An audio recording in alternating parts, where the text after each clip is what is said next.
नमस्कार, मैं हूं वैशाली। आप देख रहे हैं the Bharat times news channel. आइए रुक करते हैं आज की बड़ी खबर पर।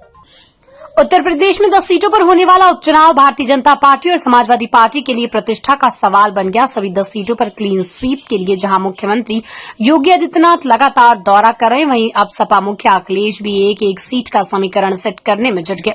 उपचुनाव की सभी सीटों पर जीत के लिए अखिलेश बूथ की समीक्षा से लेकर सीट वाइज रणनीति तैयार कर रहे हैं। कहा जा रहा है कि सपा किसी भी सूरत में लोकसभा से मिली बढ़त को गंवाना नहीं चाहती है। यूपी में अक्टूबर-नवंबर में 10 सीटों पर विधानसभा के उपचुनाव हो रहे हैं। जिन 10 सीटों पर उपचुनाव प्रस्तावित हैं, 2022 में उनमें से 5 पर सपा, 3 पर बीजेपी, 1 पर निषाद और 1 पर आरएलडी को जीत मिली थी।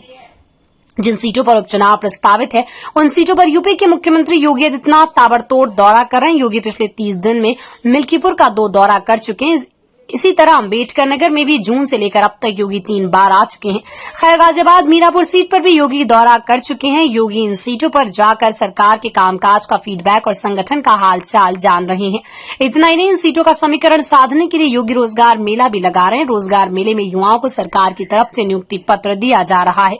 9 सितंबर को अखिलेश यादव ने लखनऊ में सीसामऊ सीट की बूथवार समीक्षा की। समीक्षा में सीसामऊ के पूर्व विधायक इरफान सोलंकी की पत्नी और बेटे भी शामिल हुए। अखिलेश ने बैठक में सभी नेताओं से कहा कि सीसामऊ सीट हमारा गढ़ रहा है और हम इस बार भी यहां मजबूती से लड़ेंगे। सीसामऊ सीट पर इरफान की पत्नी नसीम सोलंकी ही चुनाव लड़ेंगी। एक मामले में सजा याफ्ता होने की वजह से जून 2024 में इरफान की सदस्यता चली गई।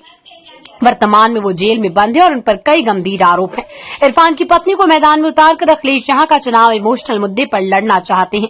सीसामऊ विधानसभा में करीब 2,75,000 मतदाता हैं। यहाँ सबसे ज्यादा मुस्लिम वोटर्स हैं, जिनकी आबादी करीब 1,10,000 के आसपास है। अखिलेश ने अगस्त के आखिर में उम्मीदवार तय करने के लिए अयोध्या के नेताओं की बैठक बुलाई थी। कहा जा रहा है कि इस बैठक में अखिलेश ने सभी दावेदारों से एक एक कर बात की। वहीं अयोध्या के भी सभी नाराज नेताओं को भी सपा सुप्रीमो ने मनाया। कहा जा रहा है कि यह प्रेस कॉन्फ्रेंस अयोध्या मुद्दे पर बीजेपी को बैकफुट पर धकेलने के लिए की गई, क्योंकि 2021 में जब सपा के ही पवन पांडे ने इस मुद्दे को उठाया था, तब अखिलेश ने ही दूरी बना ली थी।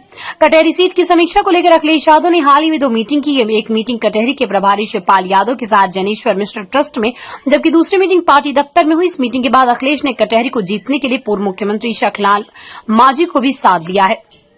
कहा जा रहा है कि इस मुद्दे को तूल देकर सपा यादव लैंड की सीटों को साधने की कोशिश में। यूपी की करहल, मिल्कीपुर, कटेहरी सीट पर यादव मतदाताओं का सियासी दबदबा है। करहल तो यादवों का गढ़ कहा जाता है। अब तक के लिए बस इतना ही। फिर होगी आपसे मुलाकात ऐसी एक और बड़ी खबर के साथ। तब तक के लिए नमस्कार। देखते रहिए the Bharat times news channel, देश की आवाज। ऐसे ही लेटेस्ट अपडेट्स के लिए हमारे चैनल को सब्सक्राइब करें और तुरंत नोटिफिकेशन पाने के लिए बेल आइकन प्रेस करना ना भूलें। यदि आप हमें फेसबुक के माध्यम से देख रहे हैं तो हमारे पेज को जरूर फॉलो करें। धन्यवाद।